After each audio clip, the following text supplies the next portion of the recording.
Yosa, kembali lagi di Kakoi Anime. Ya, kali ini kita akan mereview manga One Piece chapter 986 ini.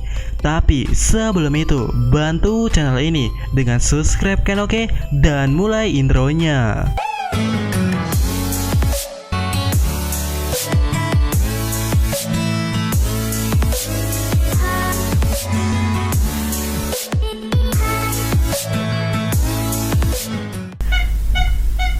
Chapter kali ini berjudul Namaku dengan cover story yang masih melanjutkan story tentang BJ Family, di mana terlihat di situ ayah Chiffon yaitu Pon menangis haru sekaligus tak percaya kalau anak yang ditemuinya sekejap ada dan sekejap tidak ada. Ya, Chiffon dan Lola pergi belayar menggunakan kapal BJ dan itu tanpa mengajak Pon serta meninggalkannya begitu saja. Scene pertama di chapter ini berada di pintu belakang Onigashima.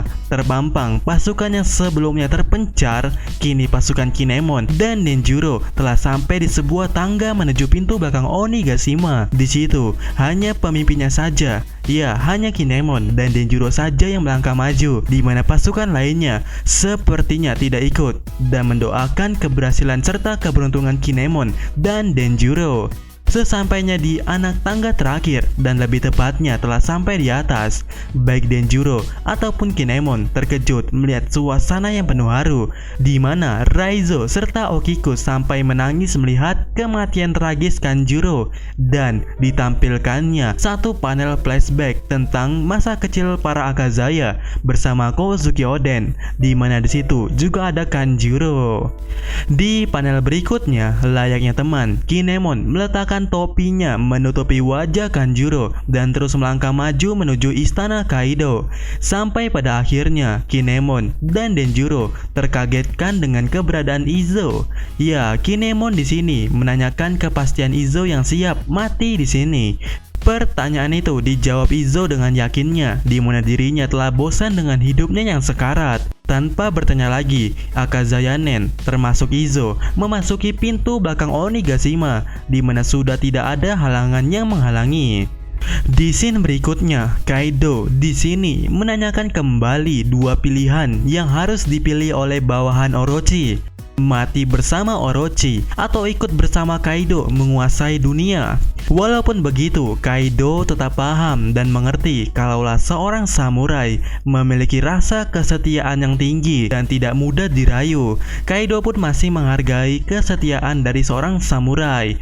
Dan tapi di panel berikutnya, pasukan ninja Oniba Wansu serta samurai dari negeri Wano yang masing-masing berjumlah 5.000 orang dengan total 10.000 orang atas nama Fukurokuju, mantan pimpinan Oniba Wansu, dan Hote, mantan jenderal pimpinan Mima Warigumi, menyatakan kami ini siap dan akan tunduk di bawah pimpinan perintahan Kaido. Dan sepertinya ninja-ninja Oniba Wansu merasa bersyukur dan lega atas keputusan untuk mengkhianati Wano dan bergabung bersama Beach Pirate. Namun kakek Hyogoro menangis melihat ini, merasa tak tahan dan mencoba maju, namun ditahan langkahnya di sini. Dan di sini kakek Hyogoro mengatakan itu adalah tindakan yang memalukan sebagai seorang bushi atau samurai. Di panel berikutnya, ya terpampang Big Mom di sana sedang memerintahkan homis-homisnya untuk menangkap Nami dan Carrot. Di sisi lainnya, di suasana ini ternyata Shinobu berhasil kabur dan itu bukan masalah bagi Nami, asalkan Shinobu masih bisa menolong Momonosuke. Nami oke-oke aja walaupun kondisi Nami dan Carrot telah tertangkap. Dan bentar dulu, Carrot yang dulunya saat di Zou bisa menghindari tebasan Zoro yang memiliki kecepatan yang cukup cepat dan itu bisa diatasi Carrot. Nah lo di sini Carrot tertangkap. Dan menurut Mimin, seharusnya Carrot bisa menghindarinya dengan mudah layaknya Shinobu. Apakah karena terintimidasi oleh Big Mom, Carrot menjadi beban? Entahlah, tapi sekilas mirip Usopp yang dulu. Tapi beban-beban gitu bukan berarti nggak guna. Ya mungkin saja akan ada saatnya bagi Carrot nantinya untuk beraksi. Ya, kembali lagi di panel berikutnya. Shinobu dengan lincahnya melompat di antara kroco-kroco Kaido yang benar-benar tidak sadar dengan keberadaan Shinobu yang tengah ingin menyelamatkan Momonosuke. Tapi di sini Shinobu mengatakan kalau Oden sudah tahu kalau emang tidak ada gunanya membunuh Orochi, dan seharusnya di 20 tahun yang lalu Kaido lah orang yang pantas digulingkan atau dibunuh. Ya, ini tidak ada gunanya dalam arti harfiahnya atau arti lain. Maksud Mimin, mungkin emang tidak ada gunanya membunuh Orochi karena Orochi tidak akan pernah mati walaupun ditebas. Tapi tetap saja tidak ada gunanya, bukan? Di panel berikutnya, Momonosuke ditanyakan identitasnya oleh Kaido. Apakah benar Momo ini adalah putra dari Kozuki Oden? Dan di istana terbakar 20 tahun yang lalu, Momo juga belum menjawab pertanyaan dari Kaido ini, yang sekarang kembali menanyakannya. Sebenarnya Kaido meragukan dan tak percaya bocah cengeng ini adalah putra dari Kozuki Oden, dan menanyakan sekali lagi, apakah Momonosuke beneran anak dari Kozuki Oden. Jika Momo tidak mengaku sebagai putra Oden, Kaido akan membatalkan eksekusinya karena bocah ini di mata Kaido tidak bersalah. Ya, sangat baik hati sekali Kaido itu, dan itulah curahan kroco-kroco Kaido. Dan beberapa kroco-kroco Kaido menyarankan Momonosuke untuk berbohong dan pikirkan nama yang lucu.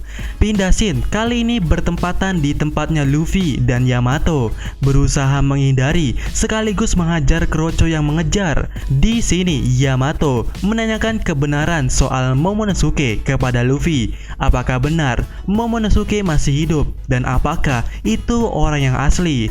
Luffy menjawabnya bahwa itu adalah Momonosuke yang masih hidup serta bawahannya pun semuanya masih hidup. Mendengar itu Yamato kaget bukan main.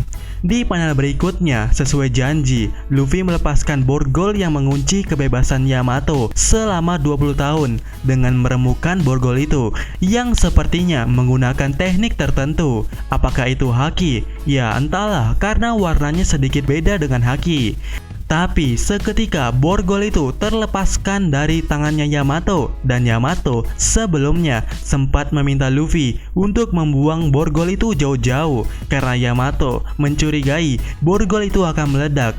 Ya, dimana sebenarnya Luffy tak percaya kalau borgol itu akan meledak. Tapi atas permintaan Yamato, Luffy setelah berhasil melepaskan borgolnya itu dari tangan Yamato, membuang borgol itu jauh ke belakang. Dan scene pun berpindah. Wushu dan Ulti dikabarkan tentang keberadaan Yamato dan Luffy yang sedang menuju panggung utama. Ulti yang merasa terhina sebelumnya benar-benar marah kepada Yamato dan sepertinya ingin balas dendam. Scene berpindah lagi, kali ini memperlihatkan kondisi Usopp, Chopper, dan Barcioteng, di mana sebenarnya Barcioteng sedang menuju arah yang salah, yang seharusnya menuju ke belakang istana. Kini sepertinya berarah ke arah sebaliknya menuju panggung utama karena baik Usopp dan Chopper mendengar Momo ingin dieksekusi, dan itulah alasan membuat mereka berbalik arah dari tujuan mereka yang sebelumnya, dan itu yang membuat Chopper ketakutan sampai menangis. Pasalnya dengan berbalik arah, Barcioteng dapat potensi besar akan diserang, dan dalam penglihatan Chopper yang mengenakan teropong melihat sejumlah kroco yang mengepung, dan di sana ada raksasa atau para number. Apakah kebohongan Usopp tentang mengalahkan 10 monster akan terwujud di sini? Ya, siapa yang tahu. Tapi di situasi itu Usopp mencoba menyarankan Chopper untuk percaya kepada ketangguhan Franky Shogun. Tapi dengan begini, Usopp dan Chopper tidak akan bertemu dengan Franky di belakang istana, tapi mungkin akan bertemu di tempat lain, dan mungkin saja di dalam istana nanti. Scene berpindah, kali ini memperlihatkan penyusup di dalam istana. Kroco-kroco di sana sempat berteriak penyusup, namun para Akazaya berhasil menutup mulutnya.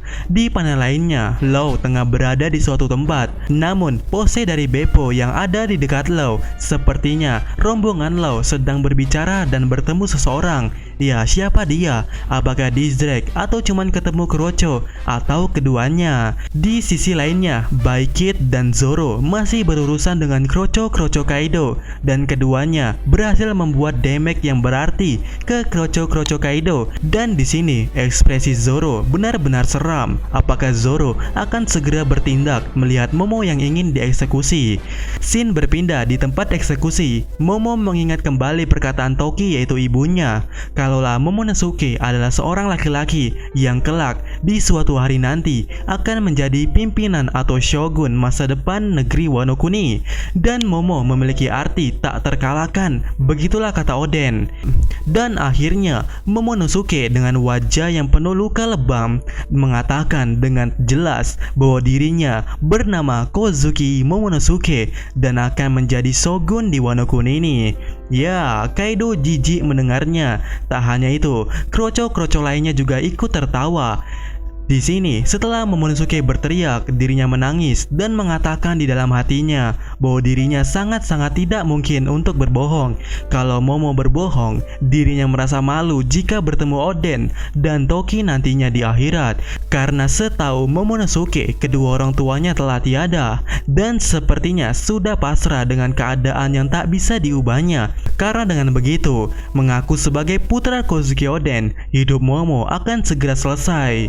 Kemudian Momo mencurahkan perasaannya bahwa dirinya ingin menemui adiknya, yaitu Hiyori, dan sebenarnya ingin terus hidup dan juga merasa malu padahal dirinya seorang bushi atau samurai, tapi dirinya menangis di depan orang banyak, dan itu adalah sesuatu yang memalukan bagi Momonosuke. Namun apa daya, dirinya masih menangis.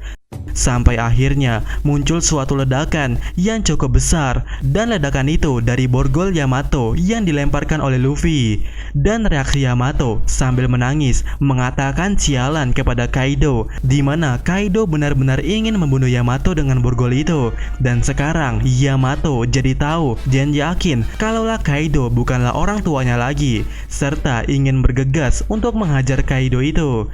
Namun berteriaknya Luffy mencegah Yamao, karena yang memulai perperangan itu bukanlah kita. Begitulah kata Luffy. Jadi rupanya Luffy masih mengingat rencananya. Dan oh ya, Luffy mengganti nama Yamato menjadi Yamao. Di panel berikutnya, para Akazaya sudah tiba tepat di belakang Kaido sesuai rencana, dan para Akazaya mencoba menyerang Kaido dari belakang. Para All-Star terkaget-kaget dengan kemunculan Akazaya ini, sampai Queen mengeluarkan matanya, serta Jack kaget ternyata dua raja dari suku Ming masih hidup. King yang tersadar mulai mengambil ancang-ancang dengan teknik Itorio, namun Izo dengan tepat menembakkan titik lemah genggaman King, dan itu membuat pedang King terlepaskan dari tangannya. Ini antara Izo yang jago atau King yang lemah, tapi mungkin saja Zoro akan menangis melihat ini. Di sisi lainnya, Raizo bersiap dengan ninjutsunya, Kawamatsu, Kikunojo, Inuarashi, Asura Doji, Denjiro, dan Kinemon sudah menarik katananya, dan Nekomamushi berhasil memukul tangan Kaido, dan itu membuat Kaido melepaskan senjatanya. Denjiro di saat yang singkat itu masih diajak Kaido bergabung dengan nama Kyoshiro, namun tak mendengarkan Kaido. Dengan tatapan kebencian, para Akazaya mencoba menebas Kaido, tapi Kaido merasa yakin kalaulah serangan para Akazaya ini tidak akan mempan. Namun seketika Kozuki Oden muncul di penglihatan Kaido, dan itu membuatnya lengah walaupun sesaat.